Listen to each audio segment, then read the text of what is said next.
All right, we are live. Hey everyone, and welcome to today's Rancho Live show. My name is Orlin. I'm part of the SUSA team, and I'm also CNCF ambassador. And I've have a great guest today, Tyler Thomas, also a CNCF ambassador. So when I announced this, I call it like two ambassadors chatting kind of thing, because for the last few times that we do that, it's mostly ambassadors that I'm aiming for. So yeah, so welcome to the show, Tyler. Can you a little bit introduce yourself? Yeah, so like Orlin said, I'm Taylor Thomas. I am a longtime CNCF community member. I've been an ambassador for the past year or so, and I work at a company called Cosmonic. It's a startup in the WebAssembly space. If you're interested in WebAssembly, you can come find me at said KubeCon, and I'll chat your head off about it. But not here. Here, we're here to talk about all the stuff you're going to need to know for KubeCon. So, anyway, Yep. this is a little bit about me.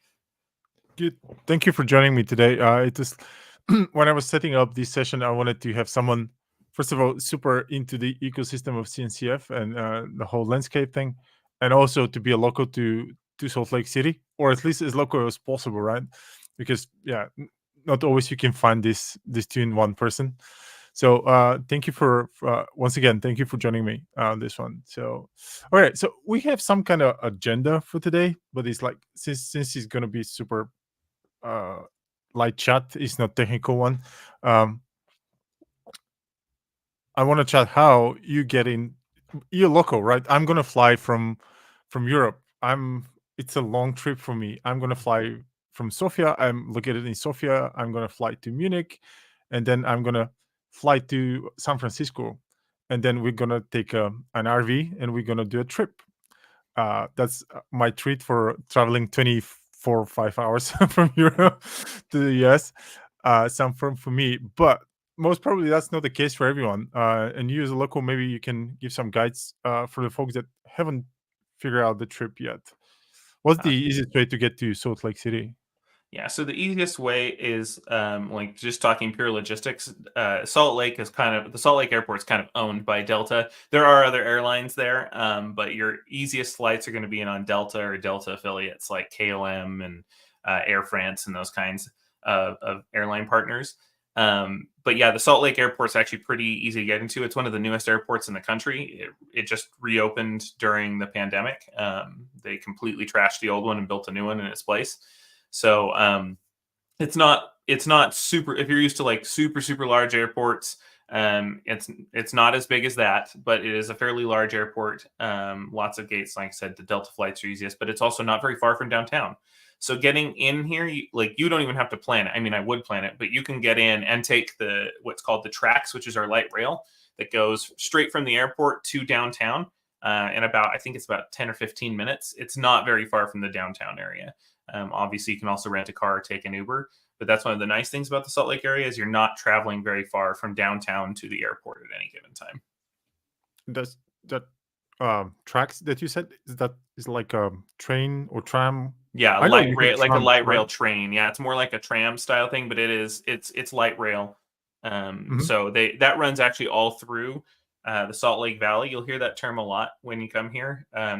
Utah's a bunch of valleys connected to Mhm. each other, and so is the Salt Lake Valley, and all through the Salt Lake Valley, you have a bunch of these tracks rails, as well as one that goes even further south called Front Runner. Highly doubt anyone will take that one, but tracks is the light rail, and it goes all through downtown. And in the downtown area itself, there's about 4 or 5 stops. That's always a free ride zone. So it's pretty easy to get from somewhere like where we're going to be at the Salt Palace to a little bit further down south where some other restaurants are at, if you don't want to walk it. So Mhm. that's kind of, it's the same thing that will go all the way out to the airport as well, and it's pretty easy to navigate. It's not pretty crazy. There's one way to get there. So if you're taking the public transportation, that's the way to go. Nice. And talking about public transport, for the folks who are going to stay a long time, like for the full week or maybe more, is there maybe I catch you off guard with this one, but is there like how easy is to get the, for example, a week pass or something? Is that an option, or Yeah, you it's pay in pretty. the tracks vehicle or? Yeah, I don't know exactly all the pass. I know they have a bunch of different passes. Obviously, because I live here and it's a Yeah. it's a pretty wide area. Um, just like many areas over here in the western part of the United States. Pretty much anyone who lives here has a car. Um, Mhm. so I don't take the public transportation too much. But when I have, it's generally there. You have the fare booths at the stations that you can do. You also have it online where you can see all the different passes. And it's just the name of the it's UTA, Utah Transit Authority. And so they have all the things on their site that you can take a look at. You can buy different passes if you're going to be here for a while. So if you're going to be exploring downtown, you'll need that. If you're going to be going out and doing other things, because Utah is known for its outdoors, if you're going to be doing that, I highly recommend renting a car. It's just going to be easier to get around that way and give you a lot more flexibility. Um, the exception being if you're going to some of the ski resorts. The ski resorts don't generally open till later November, but you might be going up to like do mountain biking or other things. And in that case, there's generally shuttles or things you can reserve that'll get you up to those resorts and back down. But otherwise, it's probably good to have a car. Yeah. You mentioned ski resorts and like winter resorts in general.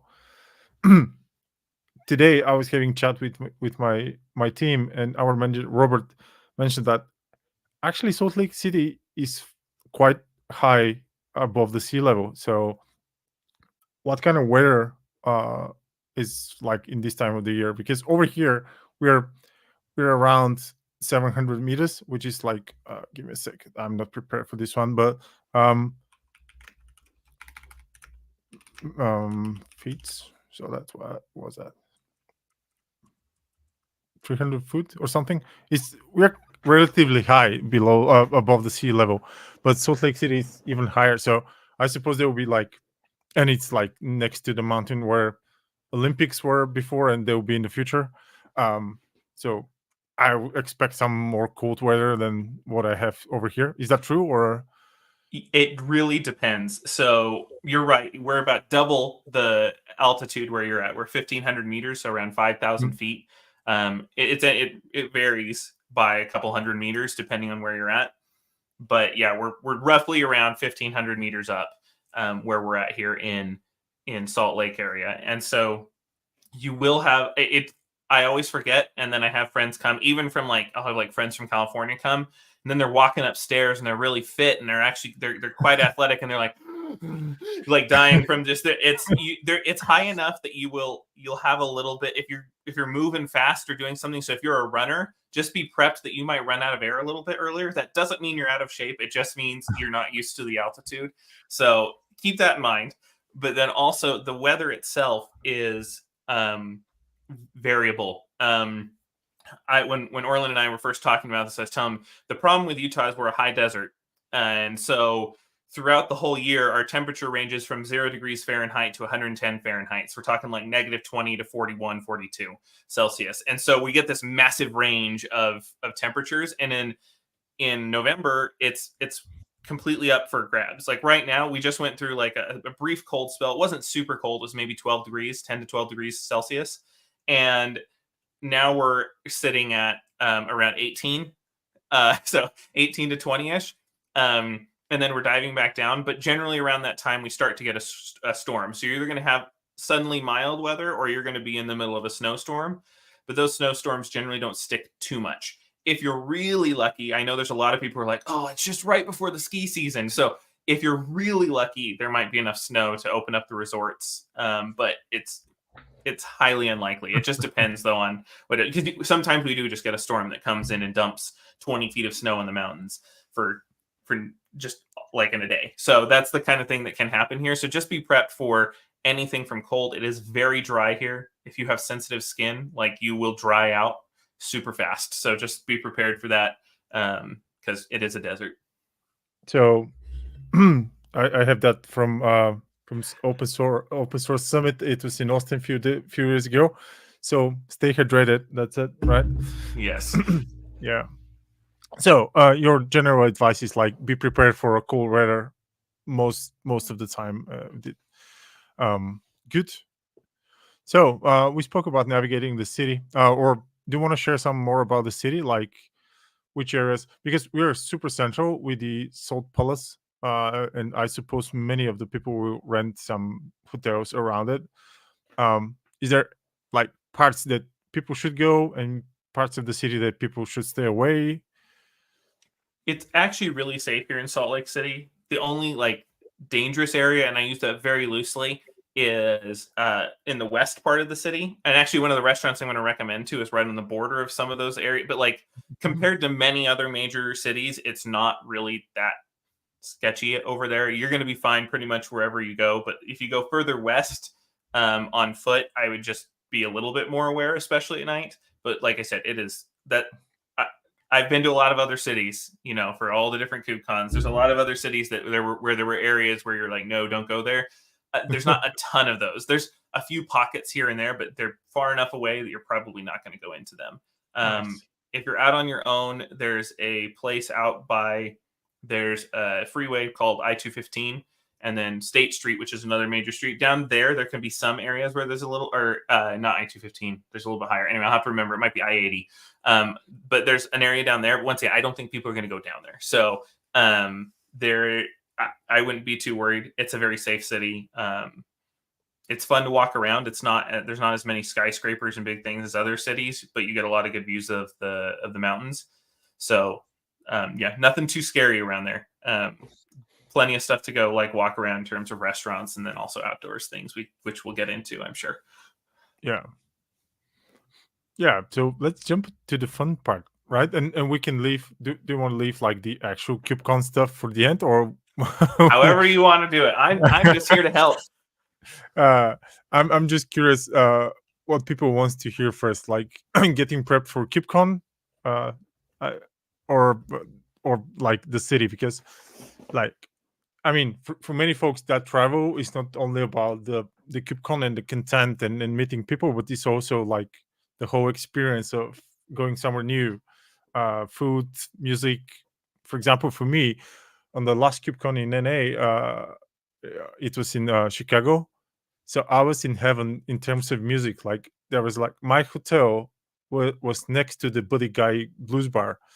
So imagine that every night I was like on the way back, I was passing by the bar for a beer just to listen to some music, and so it was fantastic. So so for me, it's not only the KubeCon and the community, but it's more the whole experience around it. All right. Okay. Let's talk about KubeCon first.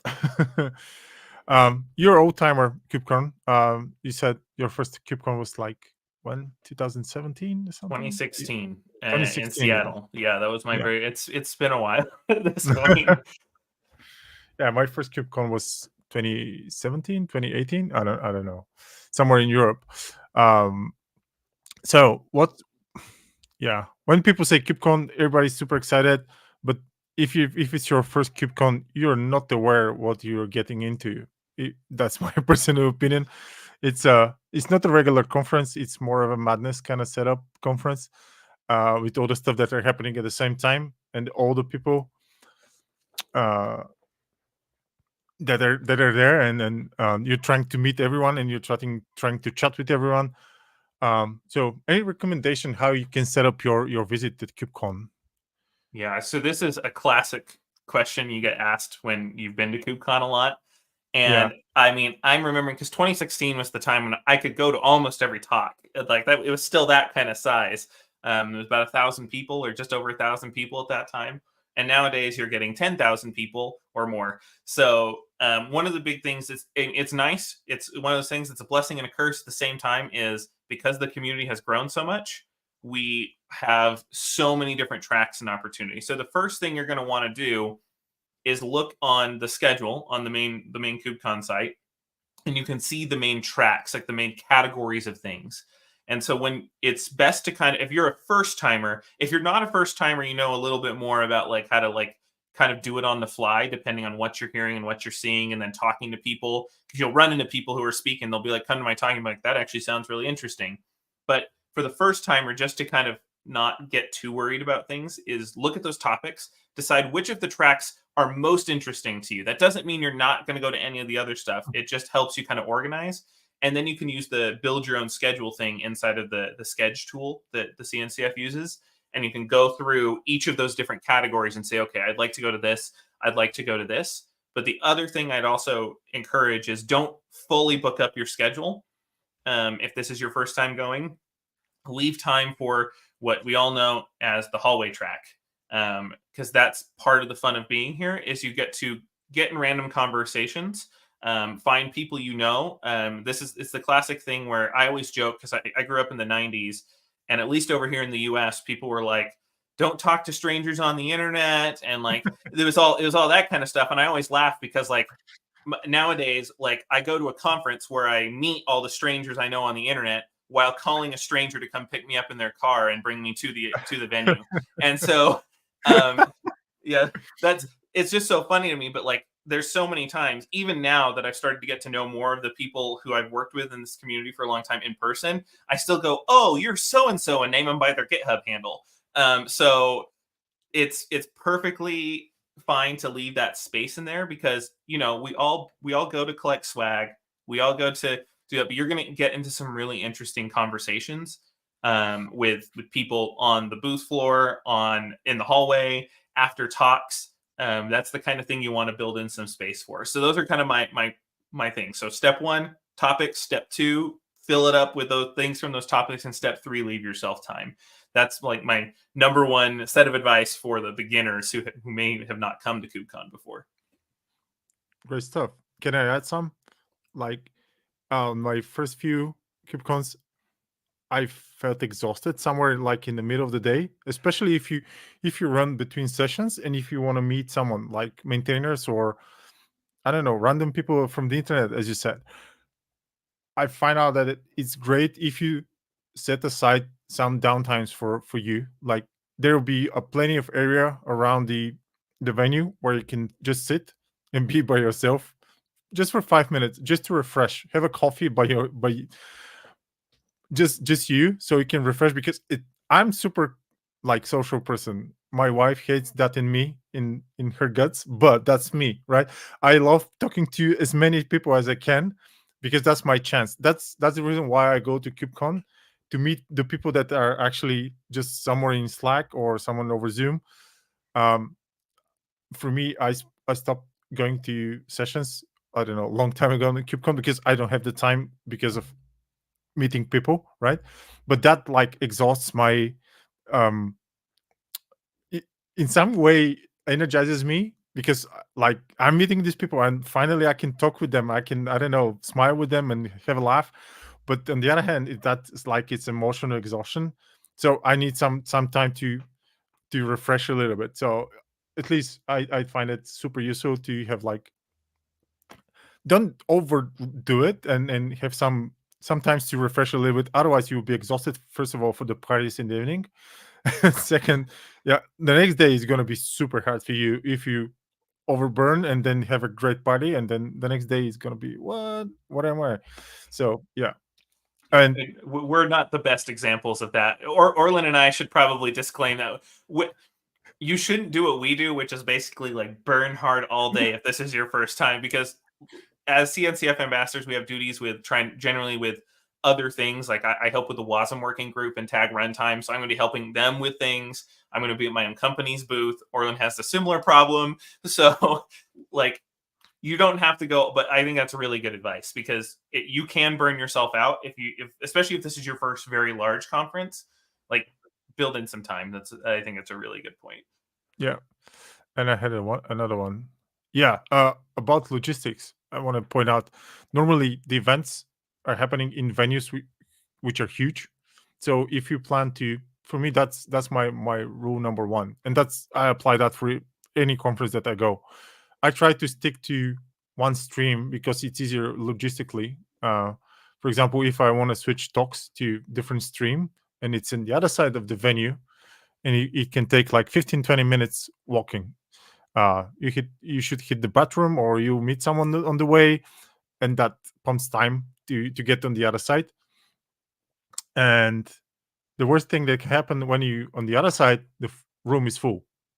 That's what happens at KubeCon most of the time, or at FOSDEM. Like I don't know if you have been at FOSDEM, but it's crazy. Like you queue for 25 minutes and then the room is still full. So you have to plan that.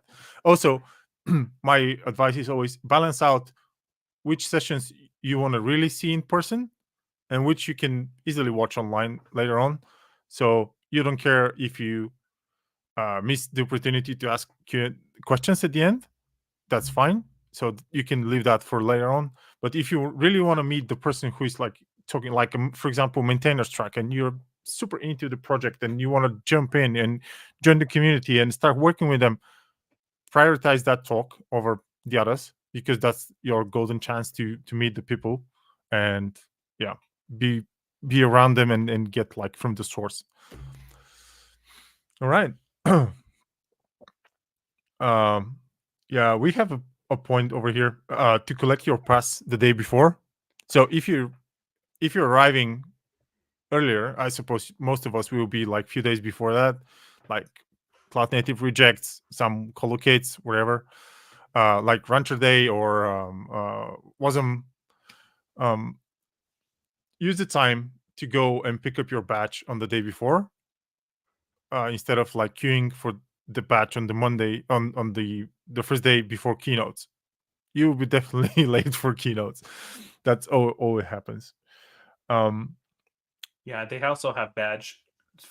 Generally, in the past few years, they've also had badge pickup points at some of the close by hotels that are some of the conference hotels.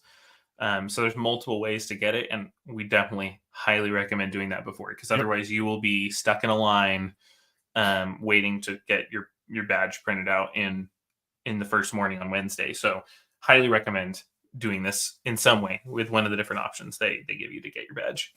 Yeah. Right.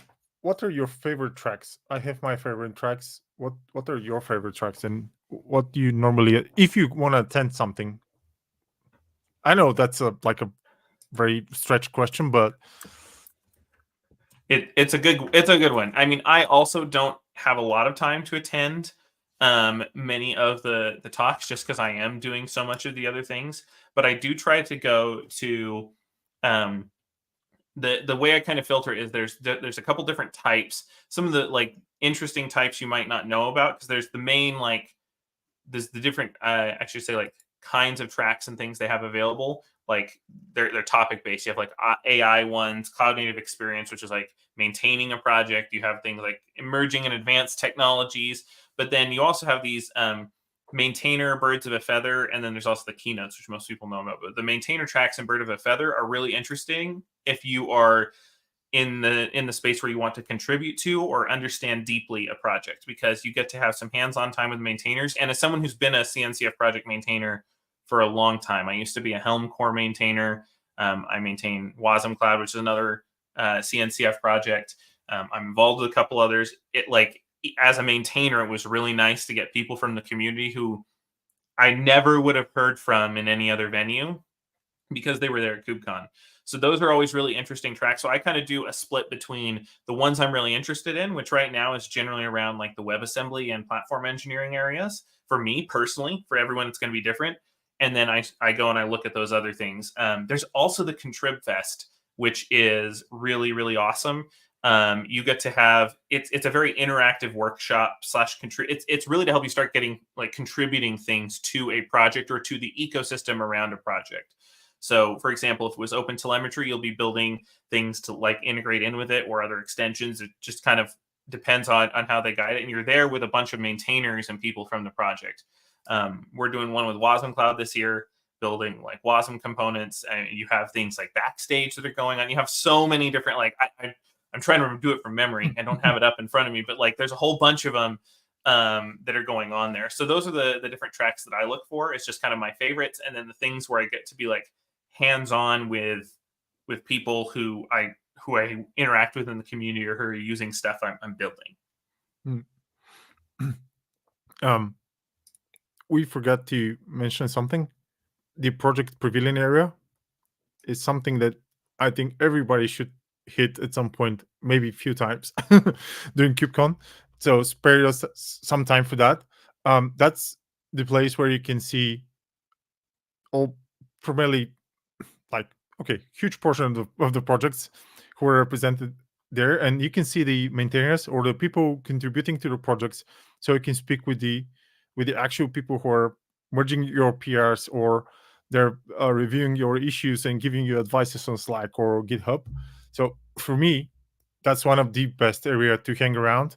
Actually, this KubeCon, you see me with George Castro in that area quite a lot because I love what George did for the last KubeCon, like that dedicated area where it's not only for the projects and it was centralized into the venue, and also was a zone where people can just chat. It was not about only projects, right? And it's like all the other marketing and big company stuff was a little bit aside, and that was like pure open source project area with some coffee shops around. So you can just grab a coffee and chat with someone for a few minutes, just relax and learn something new.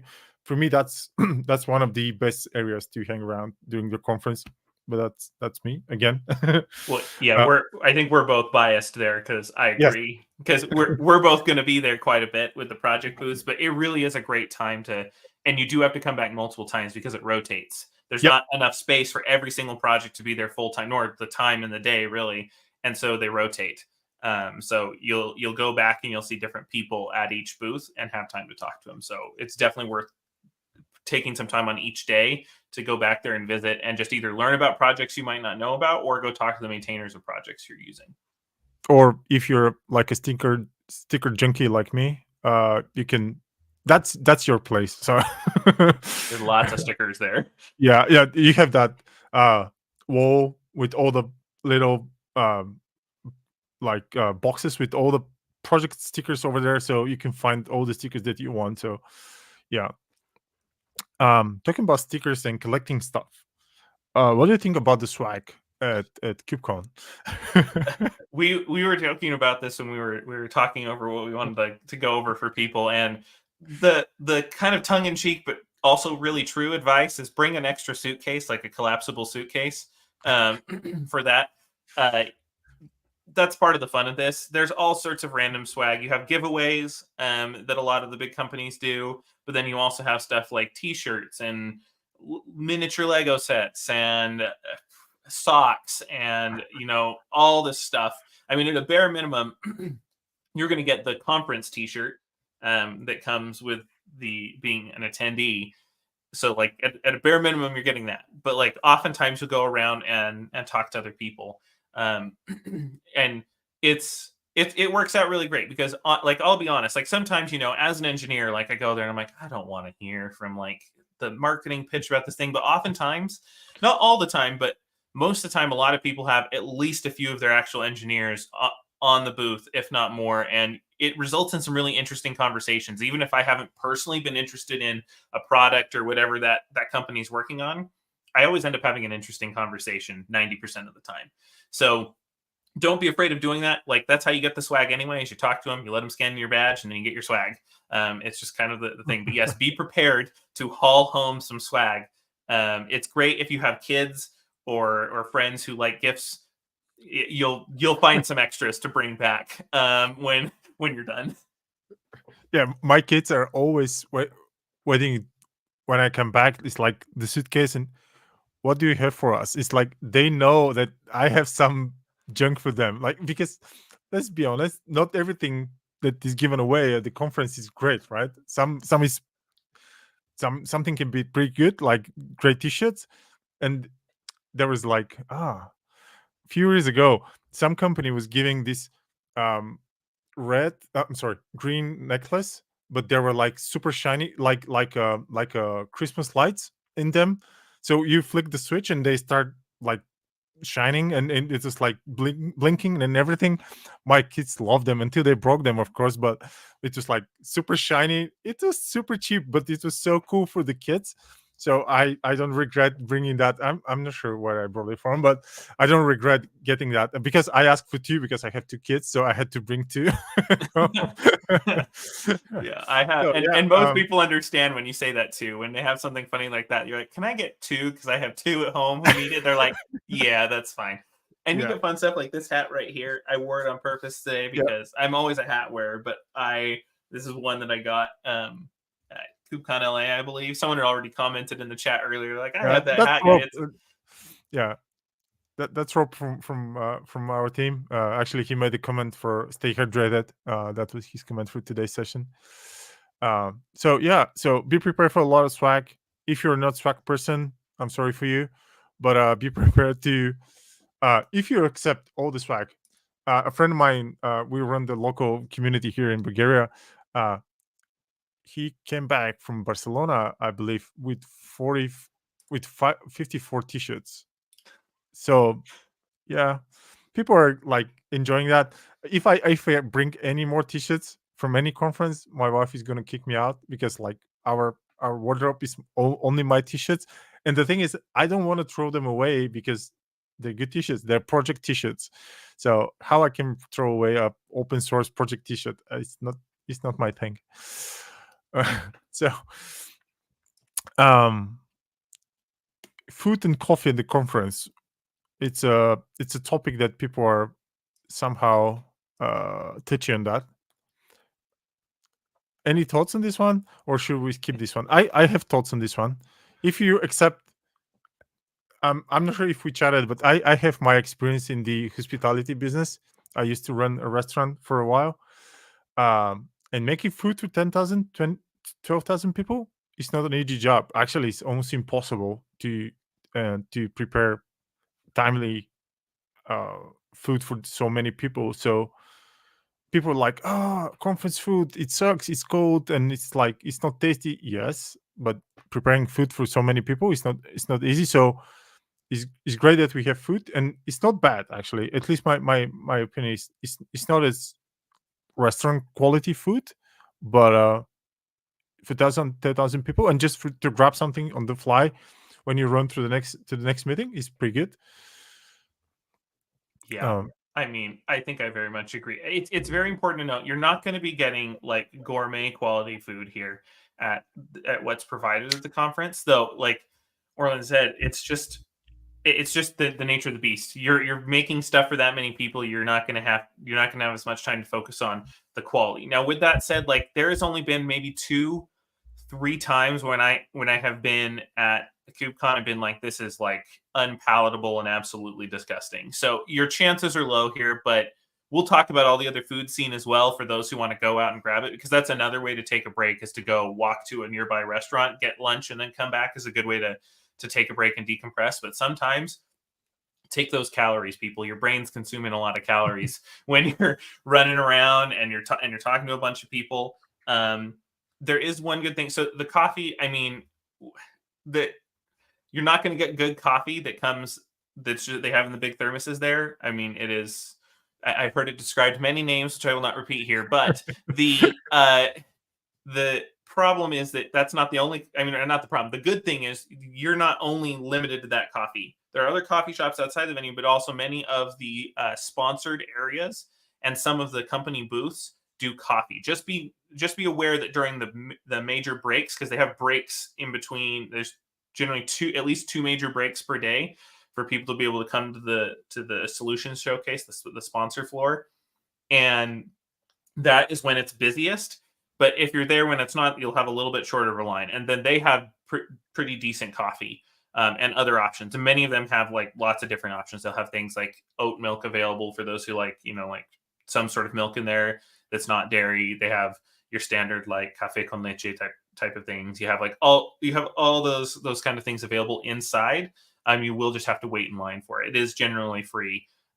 Every once in a while, depending on where it's at, you might have to listen to a pitch from somebody. But you know what? Good coffee, it might be worth it for some people. So just be aware that the food, like if you're on the fly, it will satisfy your needs, and you won't think it's absolutely terrible. But don't go expecting anything super fancy either. That's, I think, the easiest way to summarize it. yeah, yeah, totally agree with you. And since the last few KubeCons, one of the best coffee was next to the project pavilion area. There was like a stand there. I'm not sure who sponsored that. That's not important, but for this conversation, but that was like the best coffee on the whole floor. And it was also, again, I'm sorry to repeat myself, but it was like the best chance to meet someone from the projects and on the line, and hey, what you doing, and then while you're waiting for your coffee to have a small chat with some, I don't know, maintainer of Prometheus or some other great projects out there. Good. So kind of swing to the best part of our conversation, at least for me. As you know, foodie over here, foodie over there. Tell me about the food scene in Salt Lake City and what we can expect and what to look for, how to navigate that. Yeah, so there are plenty of food options downtown. There's a couple different categories I look at here. In general, if you're going to be around the state, there is a decent size of decent population of people from Latin America, from all over, from Mexico all the way down to like Argentina and Chile. Um, and so you're going to find a lot of really good food. We have like really good arepas and pupusas. If you haven't heard of those, Google them. They're great. Some of the best pupusas I've ever had in the U.S. are actually just around the corner from my house, which is way further south than you probably go. But like, there's all these kinds of Latin American food places everywhere. Now, in particular, there's a couple restaurants I did want to call out. There is and all of these are. These first two are long walks. If you're, I'm a walker, so I wouldn't mind walking this or a short car ride, a short like Uber over to one of these. There's a restaurant called Ochre. That's a Native American word, I believe. It's Oquirrh, and it has a rotating menu in a very like cozy location. It's an old house, if I remember right, and very, very good food. I've had a good time there. It's been a little while since I've gone, but since I've gone to that's been a good one. There's another one called Arlo that's up on the Capitol Hill area. So the Utah State Capitol is literally up on top of the hill that's right there, and so it's just right over next to that. That is like modern cuisine, very well executed. I found it very enjoyable. Went there earlier this year, and then surprisingly, this one's going to surprise people, I'm sure. Because Utah is landlocked. There's no water touching it. There's the Great Salt Lake, which is very big, but very salty, and there's only brine shrimp in there. So there's not food generally in that lake. And surprisingly, a very good sushi place is a place called Takashi. It's downtown. It's very, very good sushi. I think they fly in their fish. So if you're a sushi fan, highly recommend checking out. You do have to, there's no reservations unless you have a party of 6 or more. So if you're going to do that one, the trick is get together with 6 of your buddies, even if those are buddies you just made friends with at the conference, and then make a reservation. That's another one that's really good. So those are kind of like the fancier options. But then we get into the more, these ones are like some more of my favorites. So there is one that's not too far away. It's on this is the West Side restaurant I was kind of like referring to. You have to go under the freeway to get to it, but it's really not far away either. It's called Red Iguana. Red Iguana is a very well-known Salt Lake staple. It is very, very solid Mexican food, and they have very good moles. If you've never had a mole, you should have a mole there because it's pretty authentic. And they have, I think, 8 different kinds, representing all the different regions and things where mole is made. So that's it's a sauce made of a bunch of different spices and generally chocolate, and it's not sweet. It's a savory thing.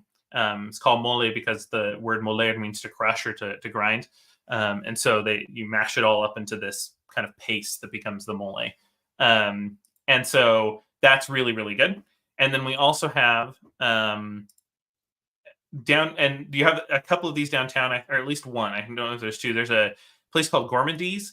Its dinner food is decently solid, but its real star is the dessert. They have some very, very good. It's like a French bakery style thing. It's very, very good dessert over here. And then after that, there's a bunch of local chains that I recommend. But I'm going to pause there because there's a lot to unpack there. I just want to open a bracket. You promised me that you're going to open a PR at Sick Foodies. I will be attempting to do it soon. Yeah, this is all of us are locked in prep for KubeCon. So if there's any in general, this is where PRs are not coming in. Yes, and I'm going to dump a lot of these here as soon as I can. But those are just some recommendation. There's actually like lots of good restaurants around, like Pig in a Jelly Jar if you're a brunch and breakfast person.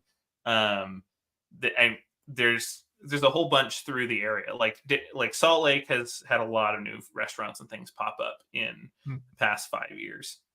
Yeah, for the people online, we're gonna add all that. I hope in the next few days to the Sick Foodies website. That's a site for everybody who is seeing that for first time. It's kind of jokey thing, but we started doing that from Chicago with a bunch of friends. You see the picture on the site. We decided that we're gonna collect this kind of information for all the foodies out there in the community who actually enjoy local food, and not only local but good food where when they go and visit places. So if you like us, open a PR, share your experience. That will be the next chapter. Will be in London, and then Amsterdam and Denver, and so on. All the other cities that we're gonna have KubeCon in the future. I hope. So I'm looking at you to add that, because I was researching some stuff. Um, but still haven't added it. Yeah, sorry for that. But yeah, as you said, preparation for KubeCon. So if you can say in like one thing that people should try when they're in Salt Lake City, like we discussed that, like, but I totally forgot the name, that pork salad kind of thing. Yes, that was the one I was leaving. So there's two things I'd highly recommend you try that you're going to have a hard time finding if you're anywhere east of the Rockies in the U.S. or across the Pacific Ocean, obviously the other direction. There are two restaurants that basically I think started together. It was one of those, like, there's an apocryphal legend that I think they were like brothers or something, and then so I don't care what it was, but I think they were the original company initially, like one. But there's two restaurants called Costa Vida and Cafe Rio. For those in the US or have been to the US, the closest analog is Chipotle or Bakia Grill, if you've heard of those restaurants.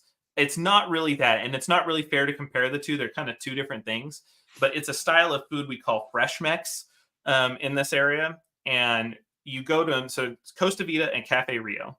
And there's plenty of these places downtown, and they make a whole bunch of things, but they're best known for two different things. First is their salad, and it's their sweet pork salad. So you go up and you get to pick like which kind of beans and all the things that go in. They assemble it there in front of you. But you have a tortilla shell, and then you have a cilantro lime rice with black or pinto beans, and then on top of it they put a sweet pork barbacoa in there. I don't actually like the sweet. I like their savory meats, but a lot of people love that. And then they put on lettuce, and then they have this ranch tomatillo ranch dressing that has jalapenos and other stuff. It's way good.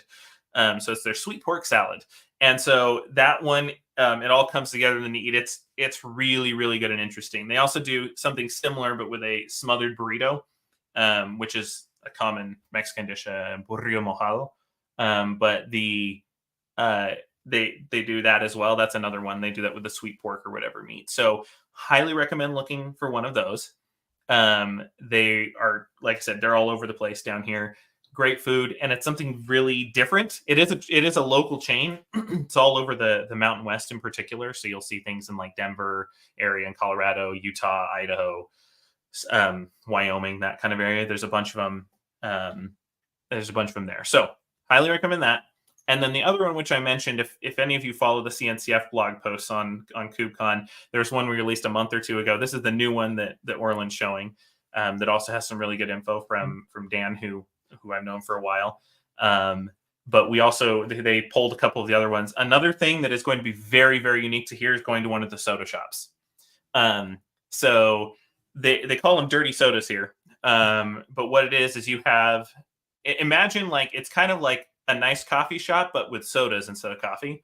And so there's a couple big ones, Sodalicious, Fizz, and Sodalicious, Fizz, and Swig are the ones I think of most. There's more than that. And there's several of them all through the state and then in Salt Lake. But you go and you get a drink. They often have very tongue-in-cheek names. And then you can get things in them, like you get them dirty, which means you throw in cream into it, kind of like an Italian soda if you've had that before.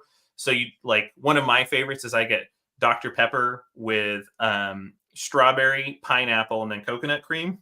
And it's quite good. But you can get all sorts of stuff. It's so worth going to. You just prepare for a sugar overload or get a diet one, which is fine too. It's what I often do, so I don't feel so guilty. And that's a very, very fun thing to do. It's very unique to this area. You can get all sorts of sugary treats and things there too. So those are the two, like, they're different, but they're like two, like, kind of, you should go check those out at least. We have a bunch of other local chains that are good that I can throw up when I do Sig Foodies. Yeah. But those are two that I would be sad if I didn't mention so people knew about them. Nice. is there any of the places that you just shared with us, the nearby the Salt Palace, or Yeah, most of them are close by. So right next to the Salt Palace is the City Creek Mall, and there's a big food court on the other side of that mall that you can get to. There's also restaurants throughout the thing, and I believe it's. I'm going to actually just double check right now. I believe it's Costa Vida on the other side that's there. But you have a whole bunch of them down there. If I look this up, I believe there's at least two nearby. Um, yeah, it's the one that's at the end of the mall, and then you can go the other direction towards another shopping area called the Gateway. So you basically have to go 2 blocks in either direction, and there's a Costa Vida there, and I think there's a Cafe Rio in there too. So you'll be able to find one pretty easy within 2 blocks of the actual Salt Palace. nice, good. So we have around 60, 70 people, and you promised that you're gonna open the PR. So sorry, it's recorded. I'll get to it. I already have it written. I just need to open a PR. No, I think if you manage to get that PR on the day before and we merge it, we're fine. I mean, people won't be doing some crazy food adventure plans before that. So yeah. All right. So thank you for that. That's a very dear to me topic. So I want to really to cover it. Um, there will be few stuff happening during the week of KubeCon. Not many, but for example, I'm jumping to the next straight to the next topic. Like fun outside of KubeCon, which not related. Like for example, some basketball games, some music. Um, for example, me and my team, we were planning to hit Utah Jazz versus Dallas Mavericks on 40th in the evening. Still not sure if we have the tickets though. We'll see. But you mentioned something else. A movie music something. Avatar. The Last Airbender will Yeah, be. there's a couple interesting things around. We do have, like you said, the Jazz playing. I think Utah's new hockey club might be playing if you're interested in hockey. The same week we have that week. I know because I was thinking about going, and I feel like most people in this field have watched this. They're doing Avatar: The Last Airbender, like all the like music from it at the Eccles Theater downtown, and so that's one that would be really interesting to go to as well, if you like those kind of things. I think the orchestra might be doing things where the Salt House is literally next door, like butts right up to the Abravanel Hall, which is the home of the Utah Symphony and Orchestra. If they have something going there, I think they had one thing going that week, but they're also really good if you like that kind of music. And then there are multiple music venues all over the place. Like actually, anywhere between Salt Lake and Provo, which is the next big city, about 45 minutes south, is actually pretty well known for a lot of music. A lot of different bands have formed there. You have like Imagine Dragons and Neon Trees, and those kind of people all kind of formed in that area. And so in the Salt Lake area, there is the venue, the depot, and the complex. There's a couple different shows that are going on that date. That are available if you're a big live music fan. One of them wasn't it a heavy metal band? It was one you knew, if I remember right, Orlin, when we were talking. Yeah, there'll be Black Dahlia Murder is gonna. Yeah. They're gonna play there. Unfortunately, it's not on the right time. And another show that I really, really regret missing out is on the next day. It's on 16th of November.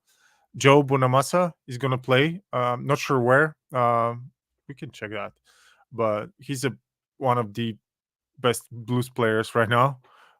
So it's a pity I'm going to fly out on 15th, but yeah, that's it. I didn't know before that. Poor planning. That's it. That's why we're doing this session. For good planning. My thing was poor planning. If I knew I was gonna stay for a day just to listen to him. So those are the places. We're gonna list them later on into the live description thing on YouTube, for example. Right. So you said close by. There are a few venues, so people can check. I'm sorry. Okay, I think we kind of covered everything that we prepared. So I'm gonna ask if someone wants to ask some. We have a question. Also help and do you have outlets or branded discounts, malls or shops surrounding? Yeah, there are up in Park City. So speaking of day trips, um, we have uh, we have outlet malls that are out there just right off the freeway. So that's a we have a couple of those actually. That's probably the nearest one. The next nearest one is about 30 minutes south. It's literally right next to the Adobe office that's here in a city called Lehigh. And there's another big one down there. Um, for those who haven't been to like a Cabela's or something like that, or a Shields in the US, it's a distinctly American experience. I'll just say that. Those images you have of all of us like Americans like slinging around guns all the time. That's where that stereotype comes from. It's fun to go look at because they're these massive like outdoor stores, and they have like camping things and fishing things and hunting things and bows and arrows and like everything you can picture. It's like all under one roof. So those are also out there. That is a very distinctly American thing. It's not just a over here thing. It's an American thing. But yeah, that's also around. Is any of this nearby, or you said like a 30 minutes drive or They're all something? about 30 minutes, 20 to 30 minutes. Park City is a well-known city for skiing and other things. And you can get on I-80, which is just goes like right through Salt Lake City and go straight up, and you can get there really quick. So it's all connected pretty quickly to things up into the mountains. Great. And for those of you who are like a snowboard head like me, I like give me a month more, and all the time I'm thinking about like snowboarding most of the time, kids and snowboarding. um, Evo shop is like 15 minutes walk west from the Salt Palace. So people who are interested in winter sports, they can visit that. It's not a discount shop or anything, but it's like everything in the one roof for everything's winter sports. So, any more Now, questions from the audience, or you want to share something else? I'll share something while I know that sometimes on streams it can take a sec for people to get their thoughts Yep. together and out there. I know that a lot of people have asked about like what to do after, because Utah is very much well known for its national parks and other things. Um, Dan's guide that Orland linked earlier has a lot of really good options for local things. I have a few local ones as well. If you ever want to reach out on the CNCF Slack, I have a few local area things to do. If you're going to take the time to be here, though, I highly recommend trying to get down to at least one of the national parks. You can do Arches and Canyonlands because they're right next door to each other. And this time of year, there's less visitation because it's a little bit cooler, but it's not super cold yet. Though who knows what could happen between now and then. But honestly, a lot of those parks are very beautiful in the snow. I've gone down there when it's snowed, and it's just a little cold, but it's quite nice. And then you have things like Bryce Canyon, and then you have Zion National Park and Capitol Reef, and all of the like you could probably hit those three or a combination of those other three. So they call them the Mighty Five. Highly recommend going down there. There's also a bunch of other state parks and things you can go to that are really beautiful. Utah has a lot of unique scenery. So if you're any type of outdoors person and you have the extra time to like just take the weekend, it's very much worth going down there. From Salt Lake to Arches, for example, it's about 4-ish hours, maybe a little bit more than 4 hours, depending on traffic conditions, which if you're from Europe might sound like a long time. If you're not, that's very short for us here. So it's not a long drive. That's easy. Like I've actually done in a single day going down and driving back. I don't normally do that, but it's not too bad to go down there and take a look. Yeah, for me, 4 hours driving is like crossing the whole country and going either into Turkey or I don't know, so or definitely reaching some border. So yeah, and Yellowstone is kind of nearby. It's not exactly nearby, but It's I think a 5 or 6 hour drive, but that's still relatively close. Like yeah, it's still I can get there in a day, um, from where yeah. I'm at. So also worth going to. You also in We also have outside in the other states. You have a couple in Colorado you can go to on the western side of it, and on the eastern side you have Great Basin National Park. So we have a bunch of national parks really close if you're interested in that kind of thing. And the Salt Flats, how you can get to the Salt Flats from the Salt Flats city? are a straight shot down westbound I-80 until you get to them. It's about, I want to say it's an hour, maybe 45 minutes, but they're very large. They're worth seeing. You can drive a car across them in certain areas and go really fast. That's where they do the speed tests. But it's just kind of cool to see. There'll be little pools of water and then the salt. It's a really interesting sight. But otherwise, it's fairly desolate out there. Yeah, I mean, it just the nearest thing I think that is like considered to be seen, right? You can get down to maybe even the salt. Like you can start seeing them earlier. You could go down to like Saltaire, where some of the lake is dried up, and see Mhm. something that's very similar. So there's Nice, multiple options there. great. Okay. Once again, to the audience, that will be like online in a few seconds. But if someone wants to ask Taylor or me something else, now is the time. Until we wait, I have another foodie question. Is there any good barbecue in Salt Lake City? That Um, area is not like known for barbecuing in general, but still, I'm barbecue head, so the only ones I know are further south. It's not going to be if you've ever had stuff, like in Austin or anything. Like we're not going to hold a candle to that here. Um, there are people who know how to do it, but like not a ton of restaurants. You can find mm, barbecue places and in a bunch of different things. They're okay. They're like decent, but they're not like good barbecue. So you won't find a lot of that here.